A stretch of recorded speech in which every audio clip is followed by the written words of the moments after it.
یہ سٹوری ہے ایک نیشن کی جسے ایکسٹراآرڈنری چیلنجز کا سامنا تھا. یہ سٹوری ہے ایک ایسے بچے کی بھی جو ایکسٹراآرڈنری ایمبیشنز رکھتا تھا.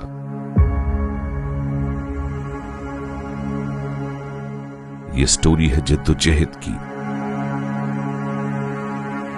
فتح و نصرت کی، تقوی اور لیڈرشپ کی.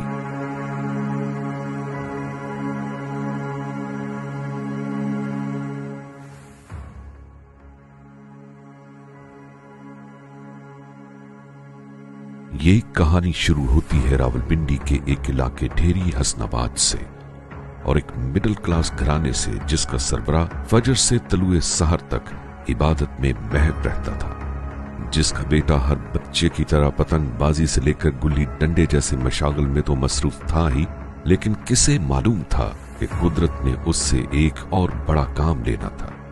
اس سید گھرانے کے ایمان اور تقوی کا عالم یہ تھا کہ جہاں اس محلے کے بچے روایتی اسکول میں داخلہ لیتے، وہاں اسی خاندان کے صاحبزادے کی پہلی درسگاہ مسجد و مدرسہ بنی، جہاں سے اس نے ناظرہ حفظ کیا اور پھر 7ویں جماعت سے تعلیم کا آغاز کیا. اس کے ساتھ ساتھ اگر سن 2020 میں فاسٹ فارورڈ کیا جائے تو پاکستان ایک نازک ترین دور سے گزر رہا تھا، کیونکہ پاکستان میں مہنگائی کا کوہرام ہے، دوسری طرف بیچ بچائی کا پورا انتظام ہے. پاکستان پر چین، سعودی عرب، UAE، قطر کا سب سے زیادہ قرضہ ہے. کنگالی سے جوجھ رہا پاکستان بھلے ہی اپنی عوام کو آٹا تک مہیا نہیں کرا پا رہا ہے. 76 سال کے سب سے بڑے آرتھک سنکٹ سے پاکستان گزر رہا ہے. مگر کس کو یہ معلوم تھا کہ منگلہ آفیسر ٹریننگ سکول سے سروس کا آغاز کرنے والا اسی خاندان کا صاحبزادہ سن 2022 میں اسلامی جمہوریہ پاکستان کے چیف آف آرمی سٹاف کی کمان سنبھالے گا.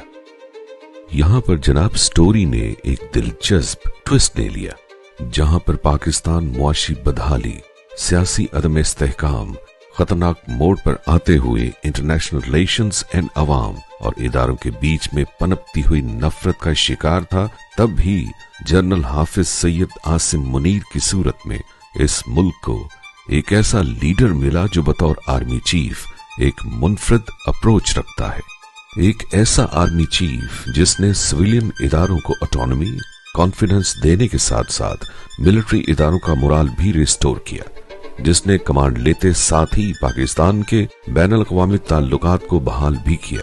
ایک ایسا لیڈر جس نے علماء کو بلا تفریق اکٹھا کیا صرف اور صرف پاکستان کی سالمیت اور بقا کے لیے.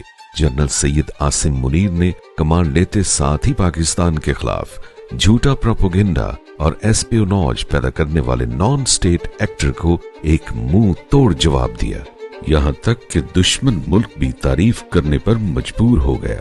عاصم منیر کی یوجنا اپنے دیش کو سب سے بڑے آرتھک سنکٹ سے ابھارنے کی ہے. سید عاصم منیر کی لیڈرشپ نے کئی دہائیوں بعد بزنس کمیونٹی کو کانفیڈنس میں لیتے ہوئے SIFC جیسے انسٹیٹیوٹ کی بنیاد رکھی اور $100 بلین کی فورن انویسٹمنٹ گول کا آغاز کیا. گرین انیشیٹو کی صورت میں کسان کمیونٹی کو ریلیف اور پاکستان کی ایگریکلچر انڈسٹری کو ریویو کیا. چائنا سے کولیبوریشن میں one belt one road project کو بحال کروایا اور بین الاقوامی سطح پر ملین آف ڈالرز کی انویسٹمنٹ کے MOUs اسٹیبلش ہوئے. سینٹرل ایشین ریپبلکس کے ساتھ پاکستانی ایکسپورٹس کو $487 ملین کے والیوم تک لے گئے. اسی قیادت نے سویلین اداروں کے کانفیڈنس کو بوسٹ کرتے ہوئے ملٹیپل پروجیکٹس کو انیشیٹ کیا اور پاکستانی روپے کو مضبوط کرنے کے لیے منی لانڈرنگ اور سمگلنگ کے گیٹ ویز کو ہمیشہ کے لیے بند کر دیا گیا اور بلوچستان میں آخرکار امن و امان کی فضا قائم کی. اور اسی جستجو کے ساتھ پاک فوج اور اقوام پاکستان کے متحد ہونے کا نعرہ بلند کر دیا. افواج پاکستان اور عوام ایک تھے، ایک ہیں اور ایک رہیں گے.